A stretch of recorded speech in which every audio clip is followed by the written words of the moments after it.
First of all, a very warm welcome to everyone who's joining tonight from the Warringah electorate, as well as guests from other areas. Our topic tonight is Solar Made Simple, and our aim is to give you enough information so that you feel confident about installing solar at your own home. My name is Anne-Charlotte Parduch. I am working in Zali Steggall's electorate office. Before I introduce tonight's speakers, I would like to begin by acknowledging country and paying my respects to the traditional owners past, present, and emerging. And in doing so, we acknowledge too the immense sorrow that was caused when they were separated from their land and their culture, sorrow that still permeates through the generations. We express our hope for healing and commit ourselves to learning from our Indigenous communities and working towards genuine reconciliation, especially this year, with a referendum on the voice to Parliament and a chance towards recognition and healing and a first step. The First Nations communities walked so lightly on this earth and in a truly sustainable manner. Sustainability is finally high on the agenda again. Some of the methods have changed between then and now, and tonight we're talking about the modern technology of solar power. The presentation will be run by Chris Lee and Ursula Hogben, volunteers with Zero Emissions Sydney North, and they will talk us through the basics of solar panels and batteries and answer any questions at the end. But first up, we'd like to welcome our Federal Member of Parliament for Warringah, Zali Steggall, who was voted in 2019 based on her strong focus on climate action and a real desire in our community for action. Zali has been a true lighthouse for the climate movement and a national leader. Zali, welcome to you. Can you let us know why it's important that we all do as much as we can in going solar and electrifying our homes? Well, thank you, AC, and hello, everyone. Good evening. Thank you for having me, and it is so exciting to see so many participants on this very important Zoom call. If I could also pay my respect to traditional owners and recognise their incredible custodianship of earth, land and sea, and the incredible opportunity we have this year of achieving constitutional recognition, and obviously including cultural practices around how we take care of country, which is incredibly important. But we're all here because we're focused on the climate crisis. We know we are on a trajectory to global warming and we need to do more about reducing emissions. What we've also got is a cost of living crisis with energy prices skyrocketing and now inflation and obviously interest rates and other aspects. So all measures that ironically will cut emissions will also cost of living. So it really is a win-win for transition. And we're seeing that around the world already where, for example, in countries in Europe, where there was very impacted by the Ukraine war and the gas crisis, that is accelerating transition to rooftop solar and wind. So that's an exciting part of the journey. Now, we need to decarbonise quickly. We know that. At the federal level, I'm pushing for our next nationally determined contribution under the Paris Agreement to be 75% emissions reduction by 2035. I strongly believe we can achieve that. And a key lever towards that is the debate we're having at the moment in Parliament around the safeguard mechanism. And that is actually, I'll be speaking on that in Parliament next week. But what that highlights is what we can do locally in our own homes, how much action we can take. And we've seen the US pass a legislation called the Inflation Reduction Act, which is geared towards incentivizing electrification of households. Huge trillions of dollars in the US are going to go towards that. And there is work on the federal government in Australia also doing it. But what has been highlighted by that legislation is how much households can gain. So the data around how much savings each household can gain by electrifying, and that means going to rooftop solar, getting an electric car, and hopefully we will soon be in a situation with reverse charge so that the electric car can act as a battery for the home as well.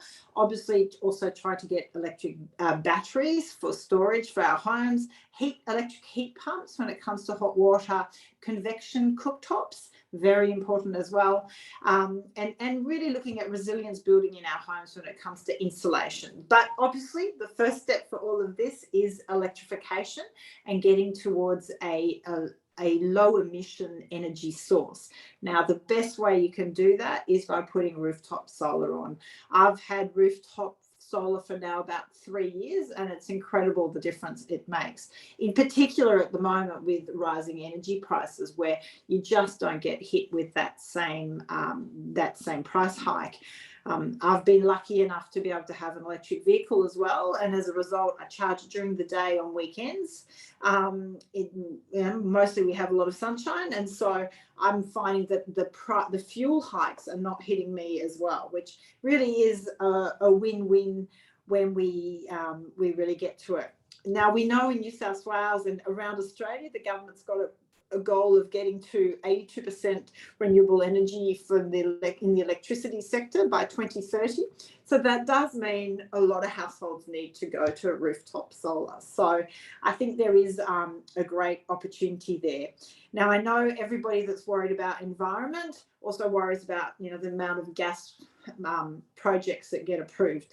The fastest way we can deal with that is political pressure against approvals, but also consumer driven of getting off gas appliances. And I'll be announcing soon a campaign to get off the gas around getting more induction cooking and all of that happening. But for tonight, what you're trying to do, and it's so exciting, you're looking at solar and getting to rooftop solar and electric vehicles. It really is an incredible experience. From my point of view, it really does insure you against those cost of living hikes that are hitting so many households. And it makes a huge difference. We're looking at the moment at the viability around battery. It's still a work in progress. I've switched my heating to electric from gas. I was not happy about having gas, and I still got to switch my hot water and my cooktop, but they're on my to-do list. No one is perfect.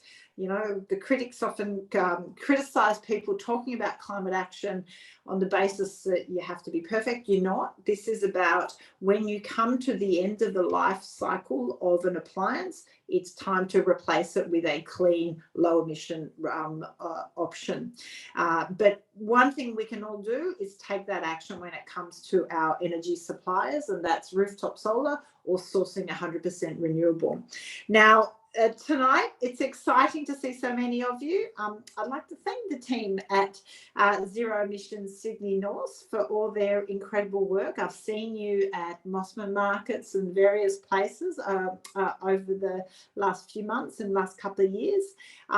It is great to be putting out this information to residents in Warringah and broader area, because people are looking for that information about how they can take that next step and what else they can do. So if I could close off with my final remarks, which would be there are 3 actions you can take around climate. Your number one most effective one is your vote, because at the end of the day, unless we have laws and policies that reduce emissions, we're really going to struggle to challenge climate change and global warming. But 2, it is your energy suppliers, how you source your energy. Energy consumption is the biggest sector of emissions in Australia around households. So this is a key area. And 3rd is your money and superannuation. So making sure you invest in ethical areas so that you're not supporting more funding of fossil fuels. So that's all for me. Thank you, AC, for having me. Well done, everyone, for being here and getting some information. Thank you. Thank you very much, Zali, for joining us. And we will let you go now, because we know you probably have a few reports to read tonight. So thank you very much for joining us. And I'll now hand over to Ursula Hogben, who's the president of Zero Emissions Sydney North, and she will take over from now. Thank you, Zali, and over to you, Ursula. Thank you very much, Zali. Thank you very much, Anne Charlotte. And thank you so much, everyone, for coming. We really appreciate it. Chris and I are here on a volunteer basis because we're equally concerned about the climate challenges ahead of us and excited about the opportunities we've got these amazing opportunities to significantly improve how we're living in a cleaner, greener way. And tonight we're particularly talking about solar. Someone who inspires us is Saul Griffiths. He's pointed out Australia can lead the world on solar, batteries and electrification. We can speed up global climate action and we can improve our quality of life with zero emissions on time to beat a 2-degree target. So many of us think, what can I do? Or is my contribution meaningful? And the answer is, there are things we can do right now. The technology that we need for our homes and our small businesses exists. And collectively, just like our vote, us getting solar, etc., makes a huge difference. So after the session, we want you to get solar on your roof and ask your friends, neighbours, business connections to get solar on theirs. You are an incredible advocate for increasing solar. There's proof that solar grows in streets and hubs, and we're talking to you as future solar owners and future solar ambassadors. Quickly, what are we covering? We've had our welcoming and we're about to go to introductions. We're going to cover savings and environmental benefits because this is a double win for your pocket and for the environment. Specifics around system size, panels, batteries, the cost and choosing your installer. We've got local case studies and we've particularly chosen them to cover the kinds of issues that people ask us. And then we have time for your Q&A. So who are we? Why are we here? Why are we doing this? And first up, I'll introduce Chris, my colleague and co-presenter, who'll be speaking to us soon as well. Hi, Chris. So Zero Emissions Sydney North is a 100% volunteer-run, not-for-profit association. And we are locals like you. We particularly assisted in Zali's campaign in 2019. We thought, okay, great, we've voted climate. Now we have to do climate. And we wanted to make it as easy as possible for people in our area to do the practical steps, home and business and school climate action.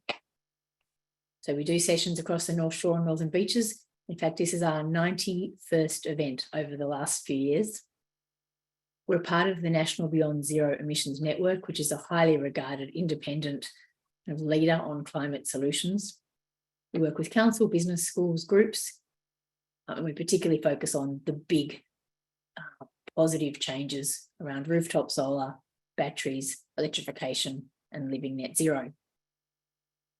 We looked at where emissions come from, and you can see significant emissions in our area and in our households and small businesses comes from our sources of electricity. So we've got the power to get solar on our roofs through literally generating our own electricity and also switch to a renewable energy provider. And these two pretty simple actions alone significantly reduce your emissions, significantly save you money, and collectively have a huge impact across Australia in terms of moving us from fossil fuels to renewables. So I'm going to speak briefly on solar and batteries. Then I'm going to hand over to Chris to go into some more detail, then back to me, and then we have lots of time for your questions. Please feel free to put them into the chat as you think of them. And Charlotte will be kindly watching the chat to pick up questions. So we'll address questions that come up in the chat, and we'll also address questions at the end. So solar industry is going through the roof. There's enormous growth. 1/3 of Australian households have rooftop solar, but there's less in our area, and we're really here to help people catch up. There's so many benefits. And so many people we know have solar on their to-do list. We want to help you get it onto your roof.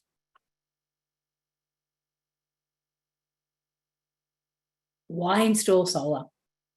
Some of the really key benefits. Depending on various factors, you're saving up to 60% off your electricity bill. That's a big deal at the moment as electricity prices are increasing. Your solar will be paying for itself, once again, depending on factors, between about 3 and 7 years in power bill savings. And then because solar systems now have a 25-year guarantee, you get 25 years of savings. From a return on investment perspective, that's around 15% a year. And I think we all know there's not particularly many places where we can put money and get a 15% or more return every year for the next 25 years. And those savings obviously just continue for the life of the system. And we said it's a double win because you are significantly reducing your household emissions. Depending on the size of your system, you're at least cutting your emissions by about 1/3 and quite possibly by 1/2 just with your rooftop solar, because you're using solar energy, not from the grid, and you're putting energy back. It's also, so you're also providing renewable energy back to the grid, which is important too. If you get a battery, you're also contributing to renewable energy storage, which is really collectively important too. And each of us that does it is a signal or a lighthouse to say, people like me are getting solar. Everyday people can do this and we can collectively make a real difference. Just a couple of very quick case studies to whet your appetite, and then we're going to the more technical parts. So this is my system, a good average system. So it's around 6.5 kilowatts, which is a kind of a pretty average size system these days. It cost us around $7,000. A lot of people think solar costs a lot more, but just to give you an idea, ours was not particularly expensive. It produces around 25 kilowatt hours a day. And over the course of a year, we don't use particularly much. We're pretty energy efficient, so that makes us pretty much net zero on our household use. And then Kate from Zero Emissions, who's also with us tonight, has a larger roof and a bigger system. They've got a over 12 kilowatt system and a 13.5 kilowatt battery. That equates to about planting 200 trees a year in terms of CO2 reduction. It's about 13 tonnes per annum. Significant savings on their power bill. We'll go through in more detail later.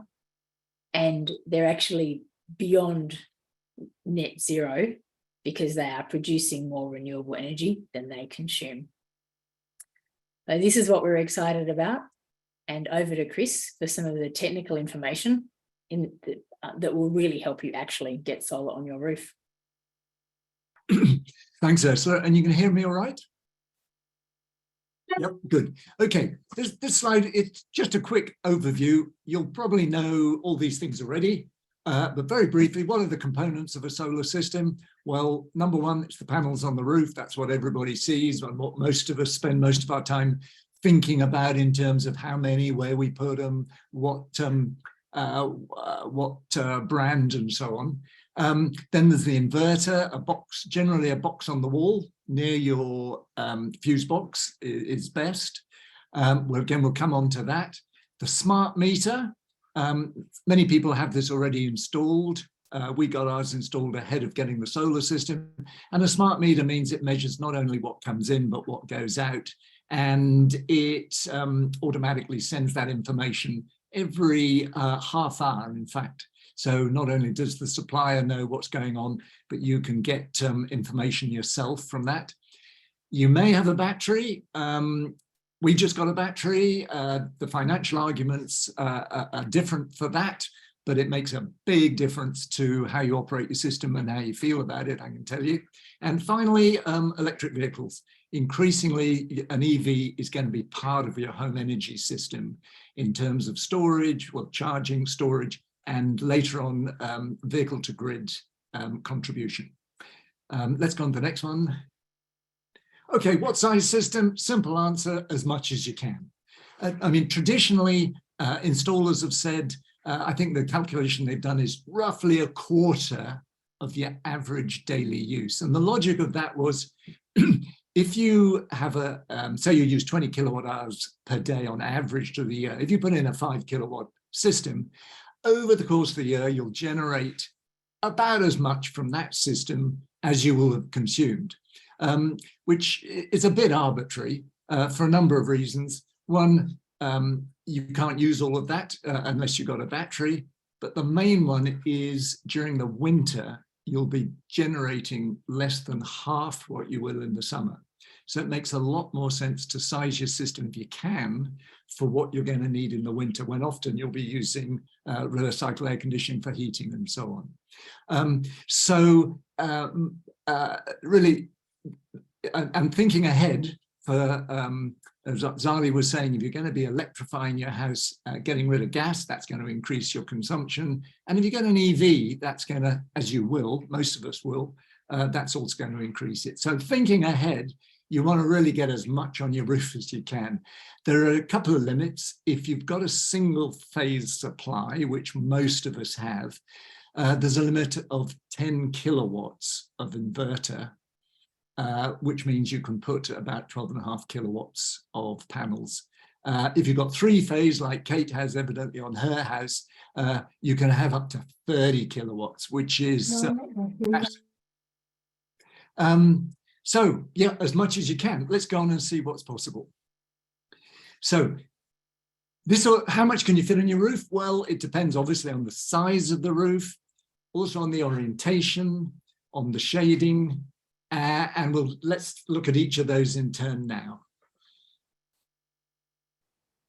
Can you just change it, Ursula? There we go. Well, this is just illustrative, but if you can see there on the left, you've got a house which has got north facing, east and west facing, and then at the bottom there, flat roof. Now, and it's also got a south facing roof. Now, the best one for efficiency, for output from your panels, is north facing at 34 degrees. And 34 degrees, that's because that's the latitude that we are here in Sydney. And that'll give you the maximum output through the year. And it'll also give you the best performance in winter. You'll get nearly half the output in winter that you'll get in the summer.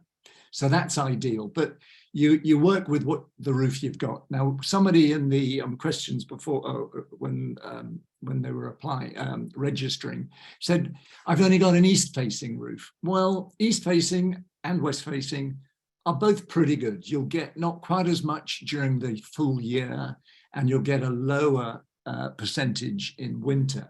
But it's got the advantages. You'll get a bit more power in the early morning and a bit more power in the later afternoon. So even if you have only a west or an east-facing roof, it's well worthwhile and still economical. Flat is also good. Flat gives you nearly 90% of the output of the ideal north-facing. Again, reduced performance in winter, but still good. South, frankly, south isn't worth using because you get very poor performance in winter when you're going to need it. But I notice around here, 2 or 3 people have put panels on their south-facing roof, and you'll get good output during the summer, in fact. I think, yeah, shade. Let's just mention shade. Shade used to be considered a real problem, and we'll come on to string panels and types of inverters in a minute. But now with technology that's available, some shading during the day doesn't have to stop you putting on panels. It'll reduce performance, but it'll still be worthwhile putting panels on with limited shading. Next one. Right, well, this just covers what, summarizes again what we said in that first picture. You're going to need solar panels, you're going to need an inverter, there's the smart meter. You don't need a battery.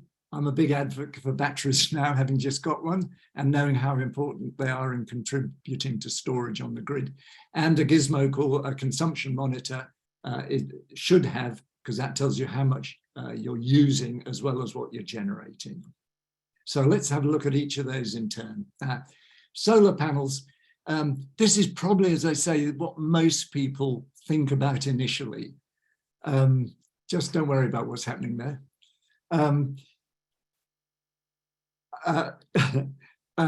So yeah, has the pictures gone haywire? Yes, I think Ursula is trying to sort it out. So Yeah. It should be.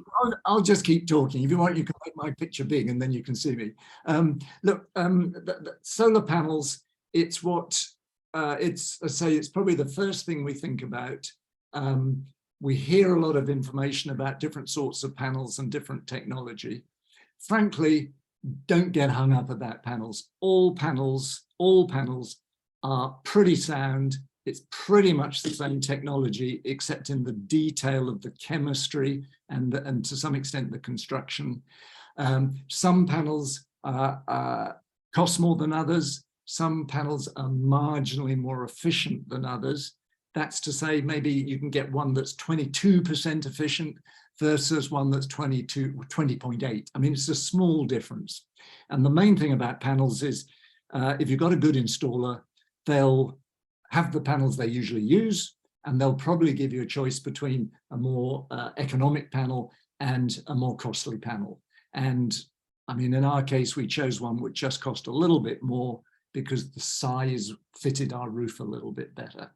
You may think about appearance. The standard panel has aluminium colored frame. Some people don't like that. They'll pay a bit extra to have an all black frame.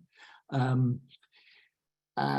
are panels that you can put on that actually recess into the roof if you're prepared to pay perhaps twice as much for your installation, if you really care about appearance. Country of manufacture, the vast majority are made in China. There are some which are made in Malaysia, South Korea. Q-cells, I think, made those countries as well as in China. And there's one panel manufacturer, is it Trindo, which is made in Australia, but again, costs quite a lot more. Let's just see the next one, Ursula. There we go. These are two pictures from Solar Quotes. And if you haven't looked at it, Solar Quotes is a great website. I read it regularly. There was one came out this news email this morning. Great source of information. And the website asked solar installers if money was no object, what panel would they use on the left? And if it were their own house and they had to pay for it, what would they use? And that's the one on the right. And you can see a bit of difference there. I mean, on the left, you've got SunPower, REC, Q-cells, Jinko, Canadian, Hyundai are all the preferred ones in terms of, if you like, quality. But when the installer had to pay for them themselves, you can see Trina, Jinko, Canadian, Q-cells come up there. Trina is a good performance, good quality, good price panel. As you can see, SunPower, REC, Q-cells are ones that are a little more costly and have just minor advantages. But the message is, don't get hung up. Get a good installer, see what they suggest, see what's available, see what fits on your roof because of their slightly different sizes, and just go with that. And the odds are it'll last well 25 years and perform. I think, what's the next one? Can you just have a look, Ursula? There we go. Into inverters. Let me, before just coming off panels, I'll mention all panels now have what's called a 25-year performance warranty. And that means after 25 years, they warrant that they'll perform at between 80 and 90% output, new output. And the difference is slightly different between different manufacturers. And most now have a workmanship warranty, which is that the panel in its construction is warranted for 25 years as well. So there's not much difference. Let's just go back to that last one. Inverters. Now, inverters, this is where technology gets more complicated, but really you don't have to get into the detail. The inverter is a very clever bit of kit. It converts not only the direct current, which comes from the panels, into alternating current of 230 volts to go into your house supply and into the grid. It does two other things. It constantly monitors and matches the frequency of the grid and the voltage, and slightly exceeds that voltage so that for preference, power is used from your system rather than the grid. And it also constantly monitors the panels and chooses a match of voltage and current to optimize the output or maximize the output from the panels. So it's a clever bit of technology, but they're remarkably reliable. They pretty much all have warranties of 10 years, but there's no reason why they shouldn't go on for much longer than that. And there are some choices. And we'll cover string inverter, which is the standard inverter, microinverters, and optimizers. Let's go on to the next one, Ursula. And okay, now I don't know if you can see that. I'm an engineer and I drew these, but I just grabbed them from another website, InStyle Solar. The normal standard way an inverter works is by taking power from a string of panels. In other words, one panel feeds into the next panel, the next panel, the next panel, and all comes back to the inverter. So every panel has the same current flowing through it and just adds to the voltage as it goes along. So by the time you're finished, you've got something like 600 volts of direct current, feeds back to the inverter, inverter optimizes the performance of that string, converts it to alternating current and feeds it into your system. Issue with that is only that if you have shade or damage on one panel, because it's in a string, it reduces the performance of the whole string. But if you're in an unshaded area and you've only got 2 roof faces, you can get 2 strings going into one inverter.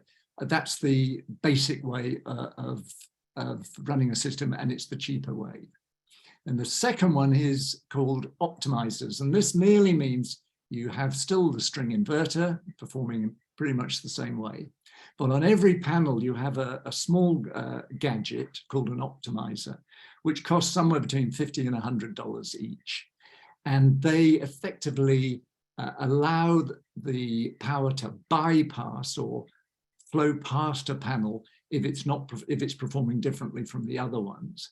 And each optimizer optimizes the current voltage of the individual panels. So basically, one panel can be stop working or have shade on it, and the rest will continue to generate power. So that's the alternative if you've got more than 2 faces of roof, or if you've got a shading effect, and puts the price up maybe 10, 20%. And then lastly, the alternative to a string inverter is to have microinverters. So instead of the one inverter on the wall, which is about, a box on the wall, you have a small inverter on each individual panel. So each panel becomes its own solar system, feeding directly alternating current into the wire that goes to your system. And that same advantage, one panel can be shaded and the rest will still work perfectly. And also means you don't have a box on the wall, and gives you great flexibility because you can readily add additional panels or remove panels. And I know one of the questions before was, I've got already got a system, can I add panels? The answer is generally, if you've got a string system, the way you certainly can add panels, but you have to add it with a separate inverter. So effectively you have 2 solar systems. No problem, but you have 2 inverters at the end. Let's see the next one. Yeah, all inverters, I think this is true, all inverters will allow you to see how much power you're generating from the inverter itself. So you can see your solar systems working and how much it's generating. If you want to see what you're consuming and what you're exporting, which really is very useful in terms of understanding what's happening and scheduling when you use power in the house the best way you can to maximize your use of solar, then you need a consumption monitor. And all it is just an additional little bit of technology that measures how much you're using, how much you're exporting. So the only issue is it may be often is included in a quotation, but if the quotation's trying to save money, they may say that's an extra, but it's definitely worth having. You become obsessed by watching it, telling your friends about it, but it's well worth having. It definitely brings your solar system to life.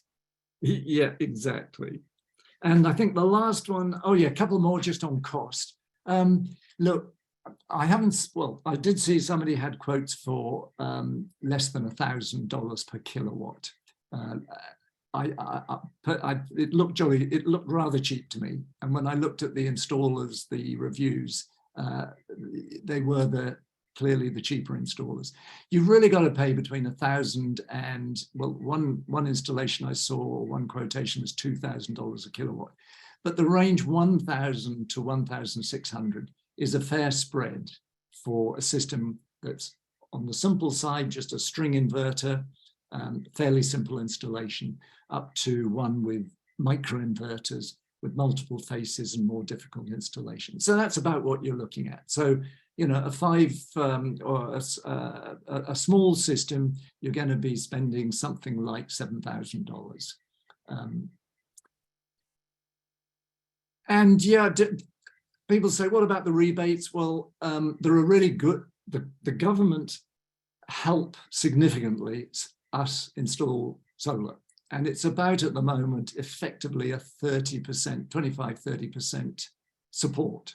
And it's done through something called small scale technology certificates, which every time a solar system is installed, it earns these certificates based on how much energy it's going to generate over up to 2030, roughly. And these are sold on the open market. Prices vary. The point here is 2 points. One, you'll always get a quote which is net of the rebate. The installer, you'll sign these over to the installer, they claim the subsidy, and you don't have to worry about it, but it means you will be getting, at the moment, about 25-30% off your panel system from this subsidy. And the second thing about it is it's reducing every year to become zero up at 2030. So it's slightly reduced from last year now, 1st of January. It'll slightly reduce again next January until 2030, when it will stop altogether. It's only for the solar panels and not for batteries, but it's a big help. But again, you don't have to worry about it because it'll almost certainly be netted off your quotes. And the last one, over to you, Ursula. And thanks, Chris. That's such a great level of detail on solar panels. And as you get quotes, all the kinds of things that will be coming up are things that we've discussed. We'll also be sending you a copy of the slides afterwards. So any of the specific details, they'll all be at your fingertips. So batteries. What are some of the benefits? Why are people getting batteries? So technology has matured quite a lot in terms of batteries.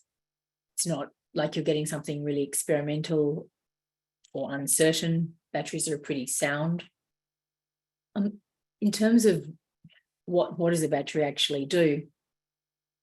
You're generating solar during the day and you're filling your battery. So all day, solar you don't use goes to your battery first, and then your house can use that. So during the day, it's fill, use, fill, use, fill, use, and also it's being filled for evening use. So it isn't just that you're using it in the evening, you're actually getting extra capacity in the day, as well as being able to use it in the evening. Your battery will save you money in terms of using your battery power instead of using power from the grid in the evening. But on calculating it across many different households, it's possibly break even over the life of the battery, possibly a little more, possibly a little less, but it's not the same as solar where you're actually getting a kind of 15% plus return. A battery is more cost neutral. So simply savings alone probably isn't the only reason to get a battery. Next reason people are getting batteries, and this is a really strong reason, is the environmental benefit. So as we know, regardless of how much solar we've got on our roof, when we're using power in the evening, we're not using our own solar because it's not being generated. We are all using power from the grid, which is generally speaking fossil fuel power. So if you're using your own battery that you've filled up in the day from solar, collectively, we are all significantly decreasing that use of fossil fuel power in the evening, and that's the expensive power. So that as prices go up, you're saving more money. Third, and this is really important for some people and not important to others, so you decide how important it is to you. But depending on the solar and battery that you have, you get power backup if the grid goes down. So the extent that your solar is still working, it's filling up your battery, your house is using that power, even if the grid's down for an hour, a day, several days. Now, you might be the only house with lights on in your street, and you'll have your neighbours coming to charge their phones. So you'll be doing a great community service. And last of all is earning money. So it's possible to be part of a virtual power plant. This is relatively new, and there are a few providers doing it. So you're earning money by joining a virtual power plant, and the company that you're with can basically use power from your battery. And across all the households in Australia, this is a really exciting way of adding a lot of capacity to our grid. Each company has various deals. For example, Solar Pro Evergen have a virtual power plant. It is a matter at the moment of having a look and deciding which one is for you. So our summary of a battery is you wouldn't get a battery purely for economic return, but for you it might be environmental benefits. For someone else it might be the backup power to the grid. And for some households, depending if you use a lot of power in the evening, you might actually be making money. We're often asked, are prices of batteries going to come down? In the 3 years that we've been doing these presentations, we've seen the Tesla Powerwall 2 price just slowly go up. Other batteries have been maybe a little more neutral or going up a bit less, but we haven't genuinely seen price reductions because there's huge demand and there's supply issues.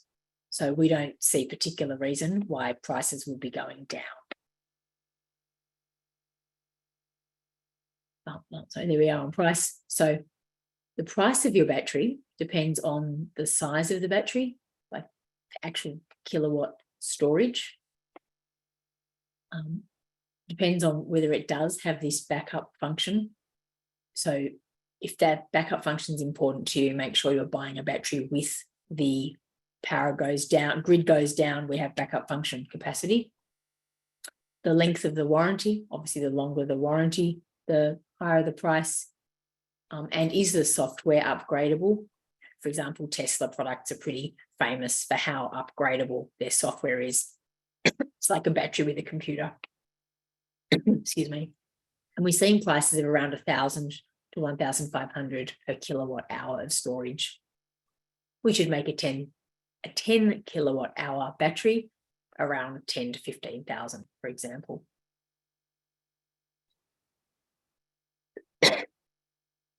How much is your solar system actually going to save you per year? This depends on how much power you use, what your feed-in tariff is. We based ours on Diamond Energy, a renewable energy company, which has a feed-in tariff of around 5 cents per kilowatt hour. So broadly speaking, what's your system going to actually save you a year? A kind of average size system of around 6.5, 6.6 kilowatts be saving you somewhere between about 1,500 and 2,000 if you're just using your own solar, and then higher savings of maybe around 2,300 if you have a battery, because then you're using more of your own solar and less buying from the grid. And then that larger system, say around 10 kilowatts, which is about the maximum you can put on with single phase power, you'll be saving, say, around 2,200 to nearly 3,000 a year just generating solar and using your own solar. And then if you have a battery, using more, less from the grid. So you'll be saving possibly up to 3,400. It sounds really obvious, but it's a really important tip. Once you get solar, use your appliances during the day when you're generating power. Occasionally people will come to us after one of these sessions, or they'll ask us in the session, oh, I've got some solar on my roof, but it doesn't seem to change my power bills much because they're not using their appliances in the day. You do need to get used to putting your appliances on during the day with a timer, whatever, and sequentially, and then you'll see much more of a difference with your power bills. And over to Chris for some case studies, and we hope that these will cover some of the common questions people have. We're very happy to take questions after as well. Okay, we'll just canter through because I appreciate we're a little bit behind schedule. Look, 3 case studies. The first one is our house. Quite an interesting example. If you look at the picture on the left, rather fragmented roof. So it's got what, 1, 2, 3, 4, 5, 6 faces being used.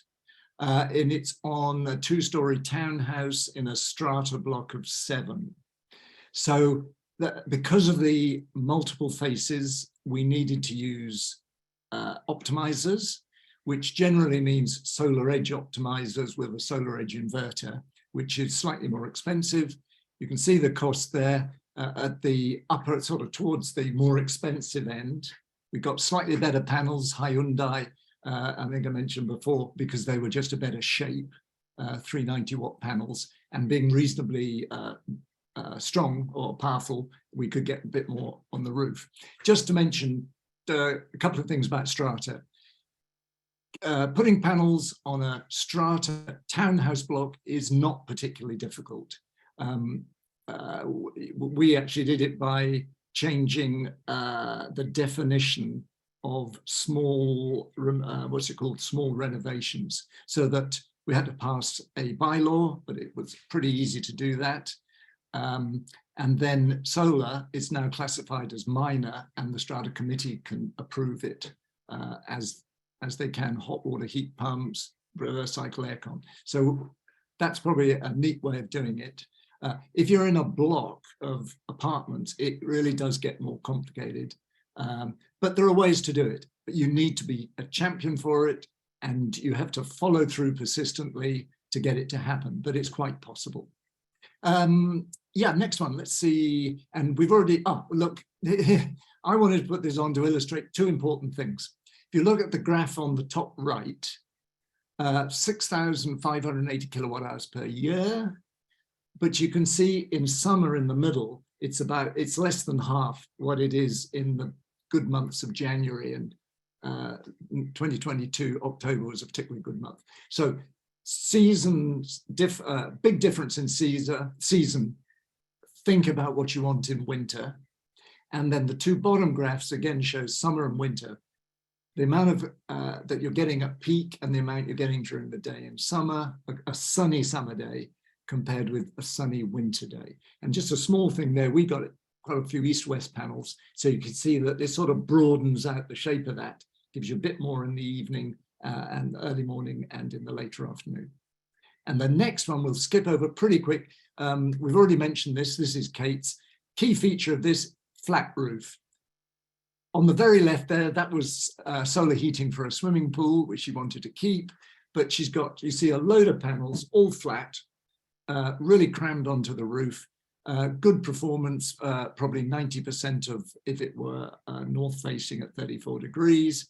Actually, they've got a battery as well. They've got optimizers, and the cost there is actually about the same for the solar system per kilowatt as it was for ours. But you can see flat roof, no problem, and pretty good without any shade there. And the third, oh, let's skip over that. That just repeats the summer, winter.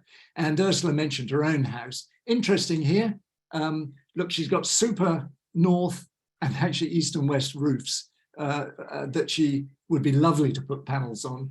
I think it's a bit of a conservation area, so she couldn't use the front. And actually they're old tiles and it was considered too risky. Too many tiles would get broken.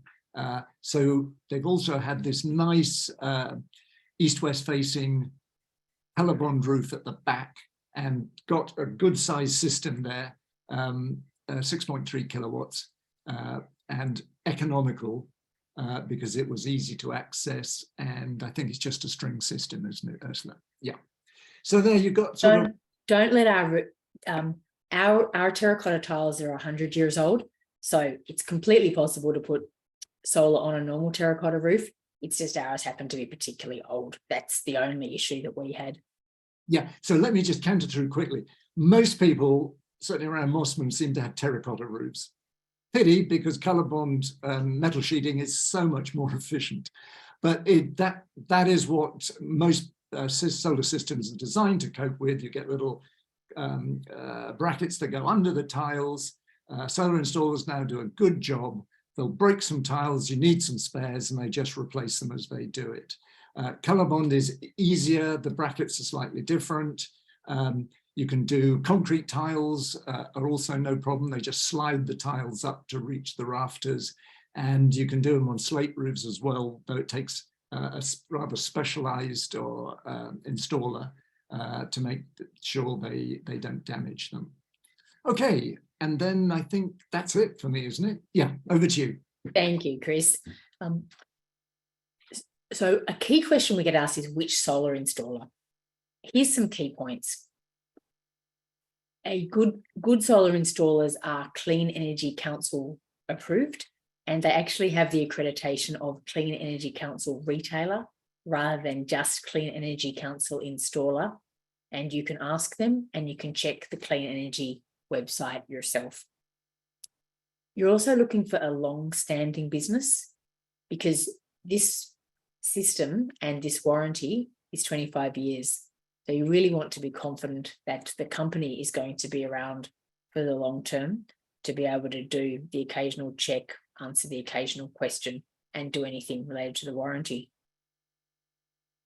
Third, we highly recommend local. So they broadly local. They're known in the area and they care about their local reputation. A lot of solar companies in our area get business from word of mouth, and the locals really care about their local reputation. Ask around who friends and neighbours have used recently and were they happy. It's very easy these days to get reviews online. There are Solar Quotes and Solar Choice, two websites where you can get quotes from reputable solar companies, and you can also look up other solar companies and see how their reviews are.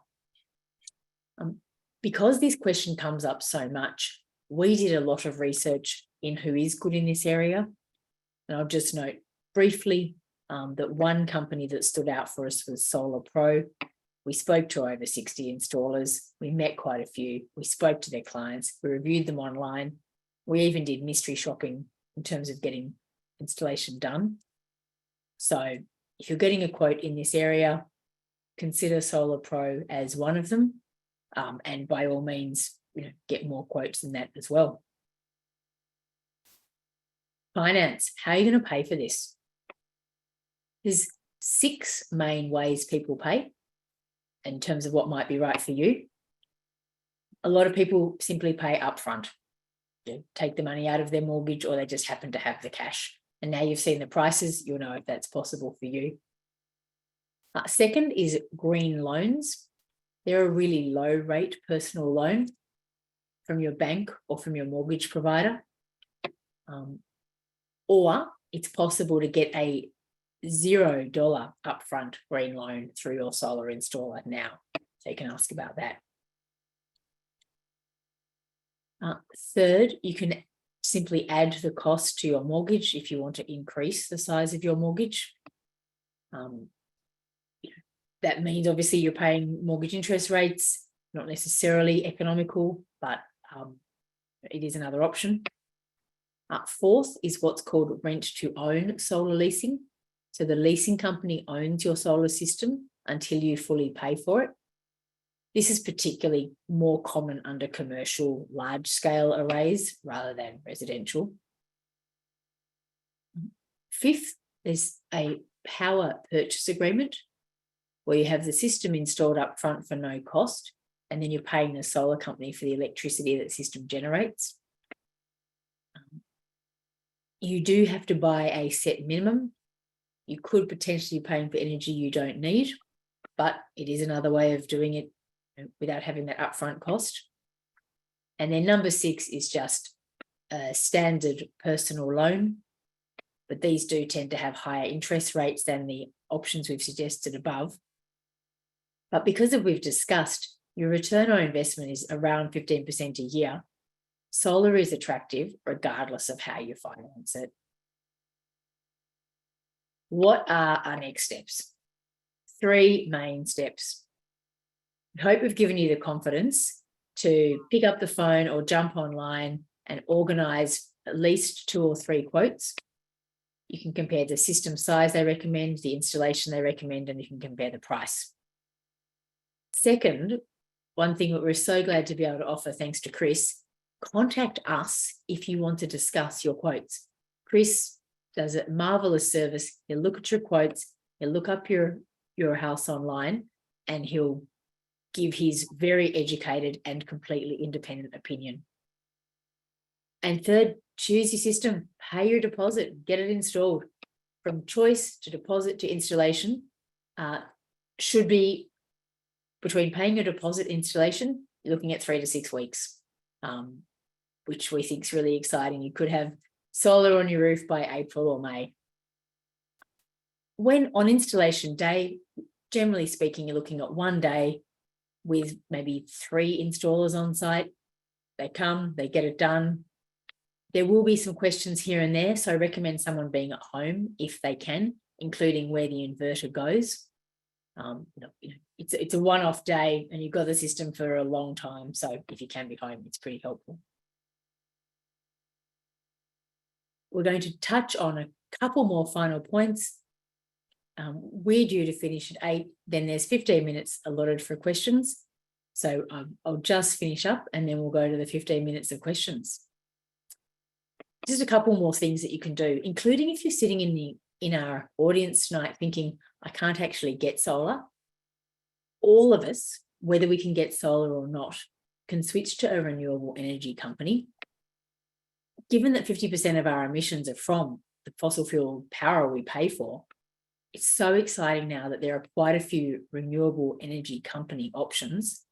So you can be paying a company that's installing new solar and putting in place wind farms, etc., rather than paying one of the big 3 fossil fuel providers. So if you want to look up who's available and who's taking clients, the Green Electricity Guide is the place to go for that. Next, electrify your whole home. We know once you get solar, you're going to want to use as much of that solar as possible. And as Zali said, it's a journey, but these are the 3 key next things to do. You can get off gas completely. Hot water heat pump be saving you about 4 kilowatt hours a day. Significantly reduces the cost of the hot water component of your bill. Next, reverse cycle air conditioning for heating and cooling. Particularly exciting for air conditioning because when it's hot, your solar is working at wonderful capacity. It's driving your air conditioning, but you can also use your reverse cycle air conditioning for heating. This is a really efficient appliance in terms of the output for dollars. And last of all, induction cooktop for cooking. It's not a particularly high user of energy, but how exciting not to have gas burning in your kitchen anymore, because unfortunately there's actually health issues around gas as well as environmental issues around gas. So we're seeing a lot more awareness around the benefits of getting off gas and getting induction cooking as well. And that's actually it from us. I will tell everyone our next steps quickly in case anyone would like to go at 8 o'clock. And then we're here for at least another 15 minutes for Q&A. So after this, and Charlotte will kindly email you follow-up information, and that includes guidance, the slides, and also our contact details in terms of us or Chris helping with your quote if you'd like. Our website, which has got more resources, more videos, more guides, and we also invite everyone to stay in touch. We have a Facebook group where there's questions and answers and sharing of information across North Shore and Northern Beaches, and everyone's invited to that for their questions as well. There's our contact details. And I'll put our slides down and we can go straight to questions. Thank you so much.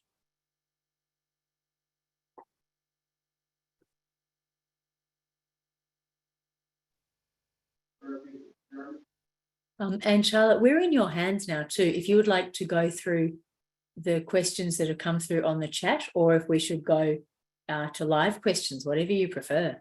Yeah, I think we can do a bit of both. I've been busy typing away in the chat, and there, I think I've tried to answer most questions, but I might ask some that I think have relevance for most people.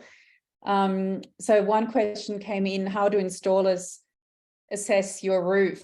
And I think there's a big difference between companies, because some installers, all installers in the first instance, will look at your roof remotely. Most of them have software, so they can look at your roof and make a first judgment whether it's suitable or not.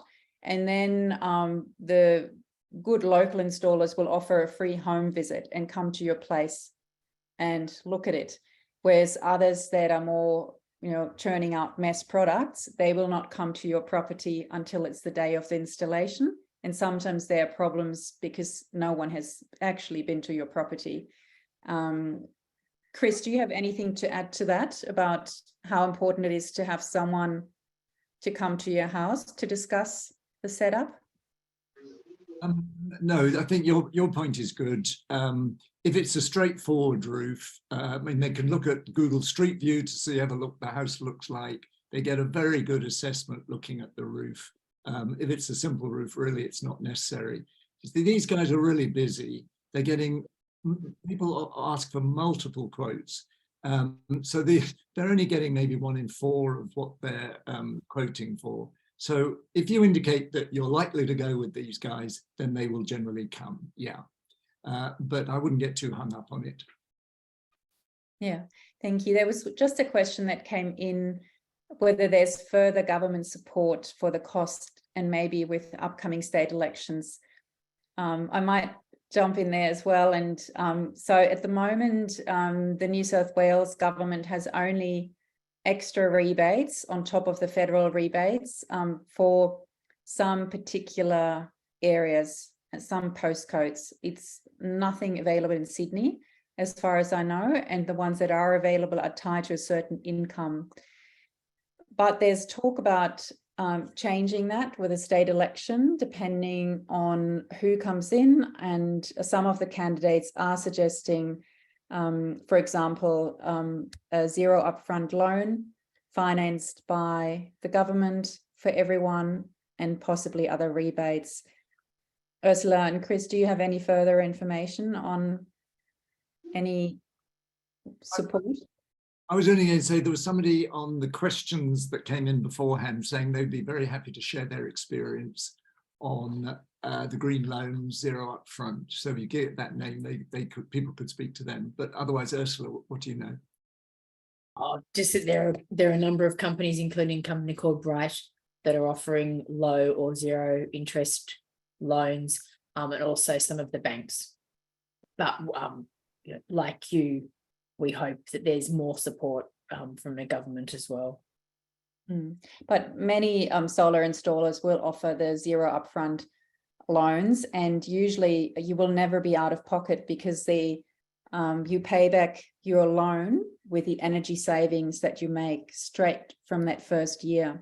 So even though solar installers will probably, the price might be a bit higher if you choose that zero upfront loan compared to paying outright in cash, it's still a very valid option for you. So you don't have to wait for government changes to come in. It makes so much sense and financial sense to go solar now. So there's a question, Paul, in the chat, and I think that applies to quite a few people as well. People who installed solar 10 years ago or longer, they usually have a small solar system. Actually, I'm one of those. And Paul has a 2 kilowatt system at the moment and wants to upgrade and possibly also have an EV. So Chris, I might direct those questions to you. So there are a couple of questions with that. if you install a new solar system, will you still get the federal rebate? I'll actually quickly answer that. Yes, you will. And then secondly, should you install a separate new system and keep your old system? Or should you take down your old system and install a completely new system? Okay, well, my prejudice is don't scrap your old system. It's tragic. People bin a system when it's only 10 years old, when it's meant to last 25 years. And with all the goodwill in the world, there's a lot of waste in doing that. The argument is, and I think somebody commented in the chat that, you know, if you're very limited for roof space and you want to get more, then there's an argument for saying, yes, replace it. But I know I've worked now with 3 people who had the 1.5 kilowatt systems, and they've all kept that system. I checked how much they were producing. They were all pretty good performing, well performing, and they just put separate new system, new inverter on other parts of the roof. So if you possibly can, keep your old system. Met somebody the other day, they'd thrown off 40 panels because they reckoned they weren't doing very well. Spent 20,000 on a new system, and these panels are just sitting there waiting to go somewhere. So try to keep your old system. It's easy to do. Only limitation is roof space. Yeah, and then a connected question to that was recycling options. So the good news is that as the industry grows and recycling becomes more and more important, because so many panels, you know, are getting to the 20-year mark, there are recycling options now. Some installers offer them, and I think Mosman Council also has a recycling offer. Ursula, do you know, is that for free? It is, yeah. There is a small fee per panel, and Mosman Council pays that on behalf of residents. And even if you're not in Mosman Council, the general fee is something like $30 a panel. So if you have 10 panels that you need to have taken down, that's an extra $300 plus labor. But it's not a huge amount of money if that's the case. And one other question that was mentioned a few times, Chris, with the inverter. So if people install solar only and are not sure about adding a battery, does that influence your decision on which inverter to take, whether to take a string inverter or the Solar Edge with optimizers or the microinverter? I think somebody commented in the chat. The simplest way is to go ahead, install what you're going to install, and when you get a battery, you get a AC coupled battery which has its own inverter and just hooks onto the alternating side of your system. The argument against it costs a little bit more because you've got an extra inverter, and it's slightly less efficient in the cycle because it's got to go DC, AC, AC, DC and back again. The only one that's what we've done. The costs aren't significantly different.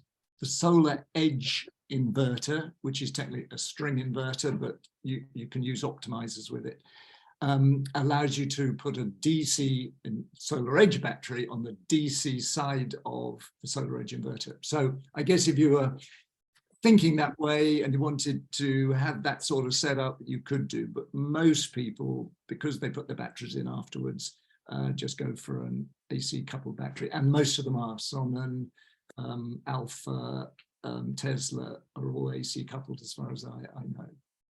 So I wouldn't worry about it. Yeah, so the message is, if you're not sure about the battery, don't just install the solar system that's recommended. Maybe let your installer know that you're thinking about a battery in the near future, and if they would recommend a particular setup. But either way, you can't really make a mistake. So you will always be able to add a battery. And one question earlier on in the chat was also about, wanting an EV and asking about bidirectional charging. And so to my knowledge, at the moment, there are only trials in Australia about bidirectional charging. It was meant to be available this last year, which hasn't happened. So the question is when that will be officially available for all households to connect your car battery into your household electricity, to use your car battery as a storage unit, which one day will be readily available, and it will be the norm, but it isn't yet. So in terms of Chris or Ursula, do you have for people who are thinking about buying a car now, or buying buying an EV and or a battery, what's the timeline there? What should they do first? And look, first up, the concept's really exciting because it means your car is a battery on wheels. So if it has vehicle to grid technology or vehicle to house, broadly we'll say the same thing there. It means that your car is effectively able to be filled from your solar and then used as a house battery. So that's the benefit. Some cars being sold here now, including Nissan Leaf, already have vehicle to grid technology, but it's not able to be used in Australia yet. So Arena is testing it, and it is pretty progressed, and it's just come out, I think, in South Australia. If you have a particular reasonably expensive inverter, you can now be using. So one, you need an EV with vehicle to grid or vehicle to home technology, and second, you need this special inverter. Is it just rolled out soon? Not quite available yet, but definitely something to think about, because then if you don't have to buy a house battery as well as a car, you're saving quite a lot of money that you could put towards your car. I'll also note something that is available. Another thing that's available, some cars are vehicle to grid or vehicle to house, and that's a much stronger output back to use the amount of power required to come out of your battery to power your house is a lot. Those cars can do it. More cars can do what's called vehicle to load, which is essentially running a power board off your car. So you can literally run a power board. You can plug an electric barbecue in. You could plug your fridge in if there was a power outage with an extension cord. You could plug in your laptop. You could plug in your phone charger. So obviously not quite the same level of functionality, but still pretty useful. That's vehicle to load. It's like running a power board off your car. There's a question from Josh. I think Chris wanted to add something to. Please do, yeah. Sorry, Chris, did you want to add something to that? I just wanted to urge people, I know we're getting near the end. First, all the things we've talked about, despite all the sort of technical details, getting a solar system is really quite simple. The choices aren't too great. The risks are very low. The thing is to just get on with it. I was used to take the argument, don't get a battery, wait for the EV. We've just got a battery and it is fantastic. It just takes all the worry out of the operation during the day, because you don't mind whether you've got the washing machine on with the toaster or whether the sun's up or down, because the battery smooths it out. And we're now pretty much zero import and considerable export. And once you get an EV, that'll be an addition. But in fact, an EV battery has a huge battery compared with what you need in the house. So if you can afford it, get on and get a battery at the same time or soon after you've done your solar installation as you feel you can afford. Yeah, sorry, Ursula, before we get to Josh's question, I just wanted to pick up a point that Paul made about the so-called solar tax, where there's talk about charging people who have large solar systems for feeding their excess solar back into the grid. So until now, you did not have to pay to export your excess solar to the grid. Rather the reverse, you were paid for it with a solar feed-in tariff.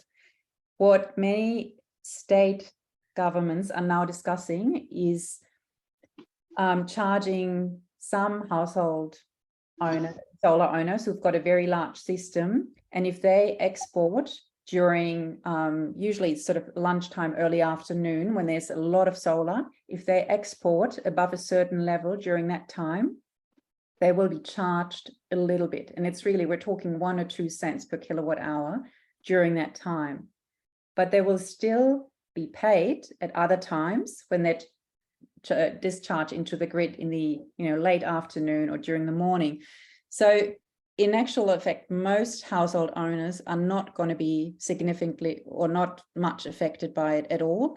It's more a political signal that's not right. You know, we shouldn't be charging people for solar at all, but it shouldn't stop you from making solar. It will not change the financial case for solar, and I just wouldn't worry about it. But again, having said that, you know, it shouldn't go through because it's just the wrong signal to send. Ursula, did you want to pick up Joshua's question? He asked, what are the special inverters called? Yep. So they're called bidirectional chargers. And there's a particular brand called Quasar, but you're basically looking for bidirectional. If you search bidirectional chargers, you'll find information. And there is an ABC article from 2022 talking about it coming out soon. Yeah, but like I said, step one, make sure your car has the functionality that you need, V to G or V to H, which is the battery to house. And then step two is getting this special charger, inverter charger. There was another question earlier on batteries, or rather it was just on the solar system. So if there's a storm and your solar system will automatically be disconnected from the grid. So if the grid is shut down, your solar system at home is shut down. So you can't use solar and you won't have any electricity. And that's why you need a battery if you want to be independent of the grid. So if the grid breaks down, if you have a battery that has a backup system, in that case, you can still run your solar panels and your solar panels will keep producing solar and feeding them into your battery. And so that's the scenario where you're the king of your street and you've got the lights on. But if you only have a solar system and the grid's down, your solar system for safety reasons has to be shut down.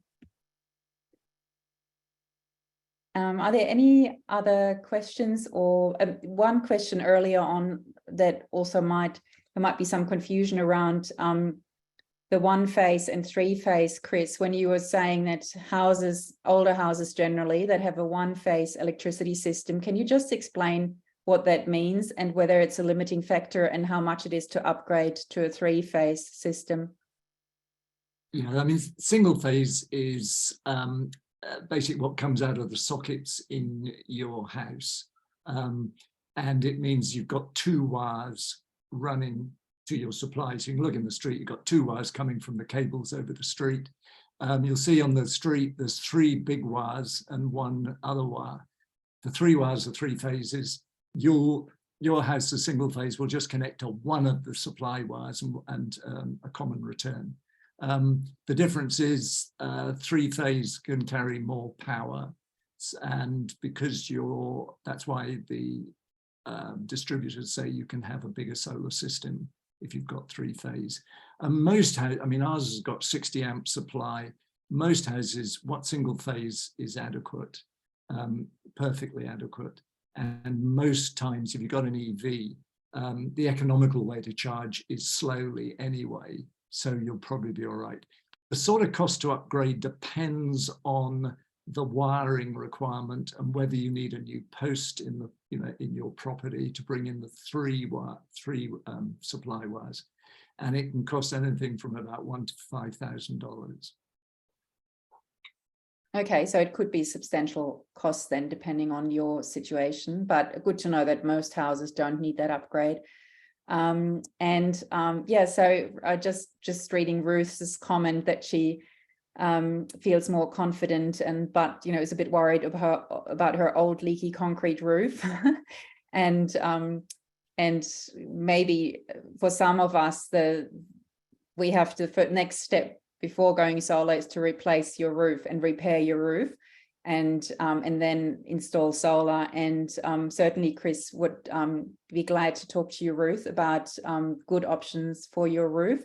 And as he mentioned before, ColourBond is probably the best and easiest for solar installations and need much less maintenance than the good old terracotta roof tiles. In general, after this, so in the next couple of weeks, you may receive a phone call from our friendly volunteers who will be following up with you to see if you need help with assessing the proposals you've received, or if you've got any particular questions that you're stuck with, and we'll connect you with Chris, or you can contact Chris directly if you already know what you would like to ask him. Yeah, can I say, just would love to get 30 emails tomorrow. We'll crack on and give what support you need as best we can, and tell you if we can't help you and where to get the information you're looking for. So please get in touch. We'd love to help.